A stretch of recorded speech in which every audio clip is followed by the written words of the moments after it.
Let's go.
Paying tribute with the song to Liverpool FC. And this crowd, after last night, hungry for a hometown winner.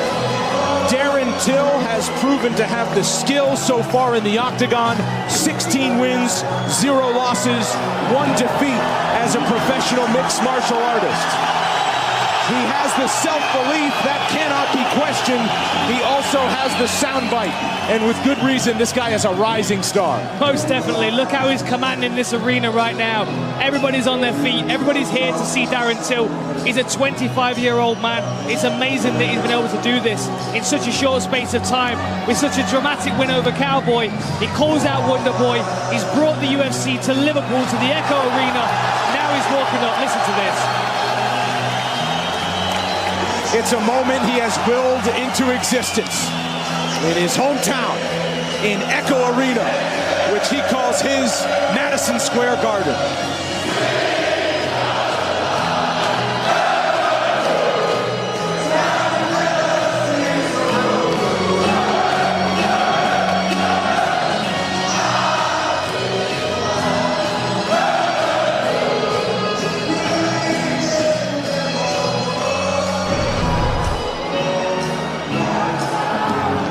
Taking in the moment, it's certainly special, but now it's time to get ready to close the gates. He's been dreaming of this moment his whole life. He's been waiting, he's been working, he's been setting up this moment. Those years that he spent in Brazil, away from his family, away from his comfort zone, away from his friends, he's earned this moment. Undefeated in the Octagon, he strides in the gorilla, ready to take on his biggest test so far. Told me this week at night he doesn't think about the fight. He thinks about his life, how happy he is to be doing this. He knows it's a privilege to fight in the Octagon and certainly to do it in his hometown.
fighter's fighter, the realest of the real, 36-year-old Nathan Diaz, making the walk for his 34th professional fight, 26th in the UFC.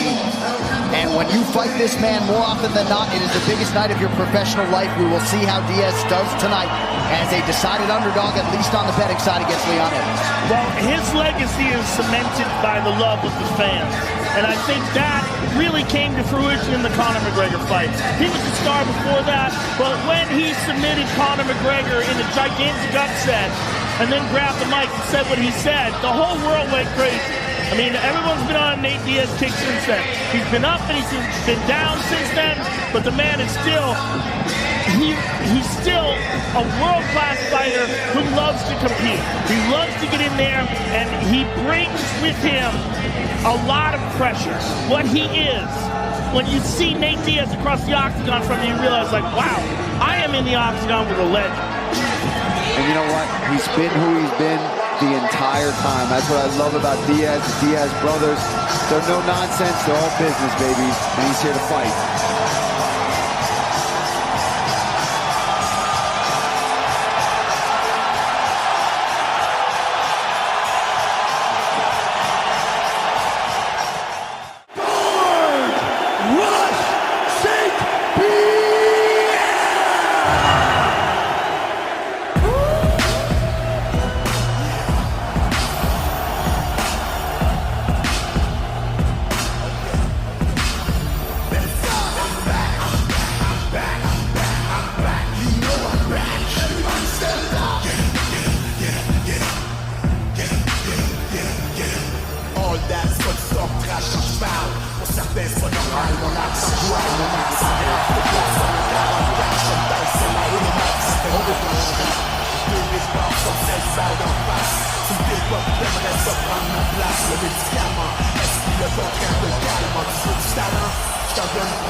Born and raised in Montreal, Quebec, Canada. He grew up about 15 minutes from downtown on the South Shore, St. Isidore. George St Pierre is loved and revered all over the world, but especially here tonight in Montreal. Matt Serra came into George St Pierre's backyard. St Pierre plans on making him pay. Absolutely. I've never seen George St Pierre this emotional. However, he says he's not going to fight with emotion. He's going to fight with his head. He's going to go in there, show Matt Serra that it was a fluke. It was a fluke. Kenny, you bring up an excellent point. How important is it that St Pierre doesn't get too caught up in the moment and start to fight with reckless abandon? You know, you start to forget about your game plan. You start to forget about what you train for. You know, it's so important that you stick to the game plan. Getting too emotional, too excited, you know, it takes away from that. Bill Nurse, Greg Jackson, of course, one of the best trainers in the business today. His partner, fellow French-Canadian David Loiseau, and here he is, George St Pierre, entering the Octagon in Montreal.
He's very focused, and the word from the training camp is that Chuck has been dialed in for months. He knows that it's a huge fight for him. He knows he's coming off 2 losses, and, you know, this is do or die for a man that was once thought to be the greatest light heavyweight in the game. He's got to win this fight, and he's got to win this fight big. Stylistically, this is the perfect matchup for the fans. You couldn't ask for a better exchange. Joe, it's interesting. Many have talked about when these men were both on top of the mountain, the fight should have happened then. But as Dana White pointed out on more than one occasion, this might be the best time for these men to go into battle because both have their backs against the wall. Absolutely. Absolutely. There he is, the most recognizable face in the history of the Ultimate Fighting Championship. Chuck, the Iceman Liddell, set to face Vanderlei Silva here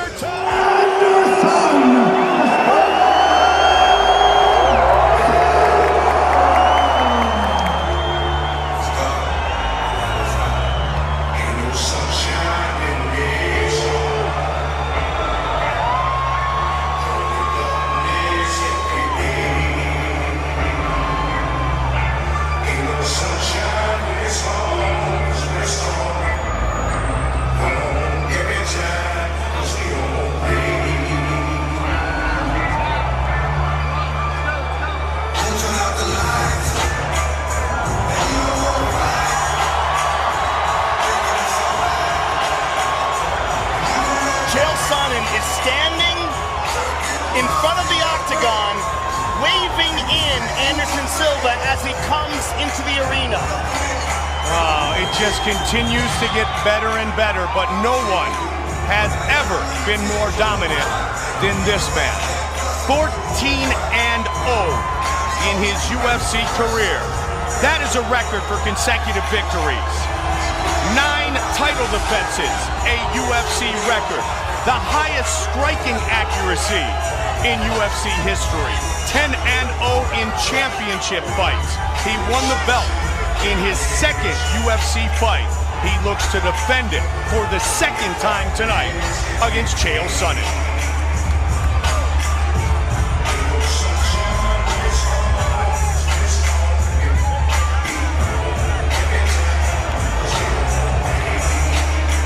Middleweight title last changed hands in October of 2006.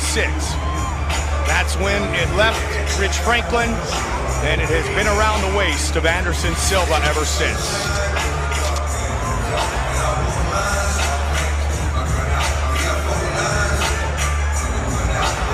His head movement is second to none, and he is angry.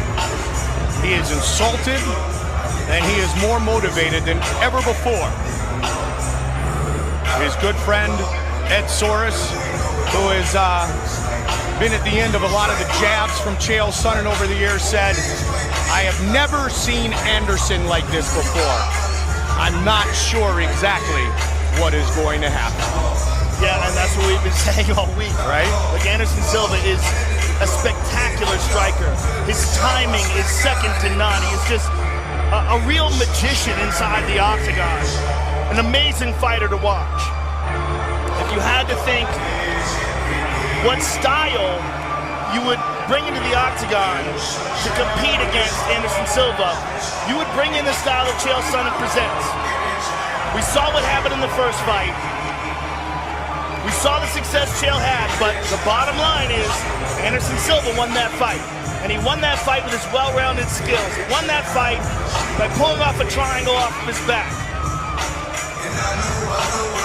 Which leads you to the question, Joe, how much more dominant could Chael Sonnen actually be? He brutalized him for over 4 rounds. He took him down continuously. He threw over 300 strikes, yet he could not finish Anderson Silva. How does he finish him tonight? Well, Vinny Magalhaes, who is one of his jiu-jitsu trainers, has said that he believes that Chael Sonnen can submit Anderson Silva. Who knows, man? I'm just so excited that we get to see this right now. As Anderson circled the Octagon, even the commission made sure that Chael was well blocked.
go wrong with spaghetti tacos.